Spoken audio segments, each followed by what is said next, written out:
Hello dear students, welcome back to my channel physics SPC. Gravitation का एक question. Consider a planet moving around a star in an elliptical orbit with time period t। The area of the elliptical orbit is proportional to. चार choice रखे हैं। Solution. सबसे पहले एक elliptical orbit बना लेते हैं। ये हमने कुछ इलिप्टिकल ऑर्बिट बना ली और इसका ये सेंटर हो गए, ये सेंटर हो गया।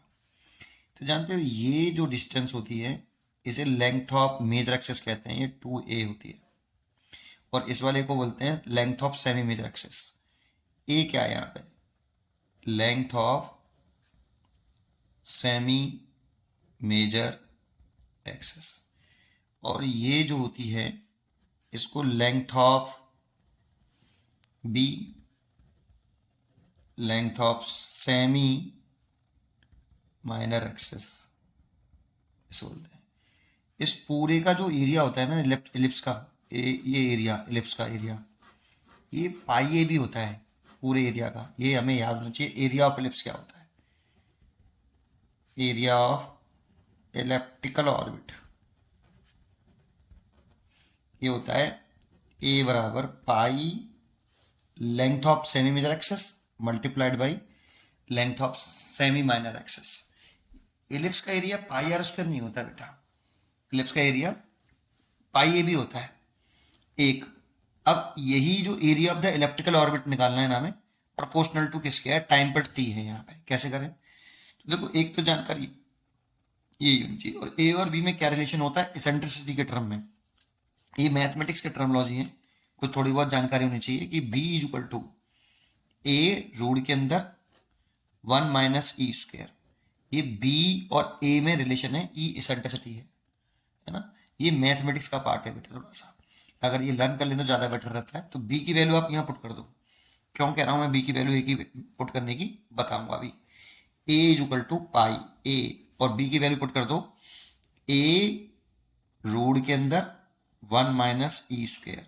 ऐसे ये हो जाएगा पाई ए स्क्वेयर और रूट के अंदर 1 माइनस ई स्क्वेयर। ये एरिया ऑफ इलिप्स आ गया। ऐसे मैंने क्यों किया वो समझते हैं अभी थोड़ी देर में। ये फर्स्ट इक्वेशन लिख ली मैंने।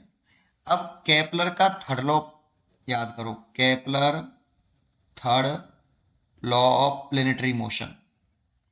Planetary motion. तो केपलर का थर्ड लॉ कहता है कि जो टाइम पीरियड का स्क्वायर है ना, प्रोपोर्शनल टू ए का क्यूब। यहां बहुत से बच्चे गलती करते हैं। ए जो है ये length of semi major axis होती है बेटा। इसके क्यूब के साथ क्यूब स्क्वायर का, टाइम पीरियड का जो स्क्वायर है, जो प्लेनेट घूम रहा है, जैसे अगर इसको स्टार को एक फोकस पे लिख लें कि ये स्टार है, ये आपका एक फोकस पर लाई कर रहा है स्टार, कैपिटल मास है इसका, और ये कोई प्लेनेट है वो इस ऑर्बिट में घूम रहा है स्टार के अराउंड। तो जो ये प्लेनेट पूरा एक चक्कर लगाने में जो समय लेगा, जिसे हम टाइम पर बोलेंगे, उसका स्क्वायर प्रोपोर्शनल टू है इलेप्टिकल पाथ में length of semi major axis के क्यूब के प्रोपोर्शनल होता है। क्योंकि डिस्टेंस तो इसकी बदल रही है, ये जो डिस्टेंस है ये तो बदलती रहेगी। ये है रिलेशन कैपलर्स लॉ। लेकिन अगर ये सर्कुलर मोशन कर लेते हैं ना हम, सर्कुलर मोशन में अगर ये सर्कुलर मोशन करा लेते हैं, तो जैसे ये स्टार हो गया आपका मैसिव स्टार, और ये एक छोटा सा प्लेनेट है स्मॉल एम। तो इस वाली कंडीशन हम रेडियस ले लेते हैं, ए इक्वल टू रेडियस। तब हम टाइम पीरियड का स्क्वायर प्रोपोर्शनल टू रेडियस का क्यूब कर लेते हैं सर्कुलर वाले केस में।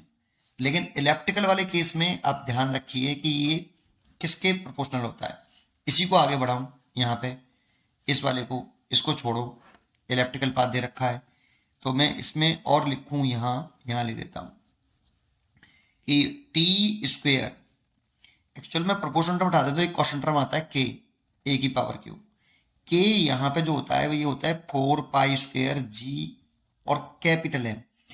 स्टार का मास जो घूम रहा होता है उसका मास नहीं लेते हैं, यहाँ पे जो फिक्स होता है उसका मास लेते हैं।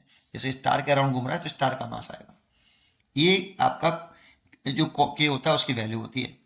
अब यहां से मैं ए की वैल्यू निकालूं तो टी स्क्वायर अपॉन के इज इक्वल टू ए का क्यूब। यहां से अगर मैं ए निकालूं तो टी स्क्वायर अपॉन के इसकी पावर 1/3। तो इसे लिख सकता हूं मैं टी का की पावर 2/3 और के की पावर 1/3। और ये वाली वैल्यू मैं यहां पर पुट कर दूं ए की जगह पे।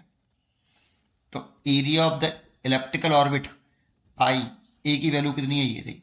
अगर ये लिखूं तो टी की पावर 2/3 और के की पावर 1/3, उस पूरे का स्क्वायर और रूट के अंदर 1 माइनस ई स्क्वायर। अब चेक करो तो ए इज इक्वल टू पाई के, इसकी पावर कितनी हो गई, पहले के की पावर 2/3 और टी की पावर कितनी हो गई 4/3 और रूट के अंदर 1 माइनस ई स्क्वायर। ये एरिया आएगा इलिप्स का। अब एरिया जो डायरेक्टली प्रोपोर्शनल है टी की पावर 4/3 के, ये इसका आंसर होना चाहिए। इसीलिए इसका जो चॉइस हो गई वो ए इज करेक्ट चॉइस। पढ़ते रहिए और खुश रहिए। Thank you.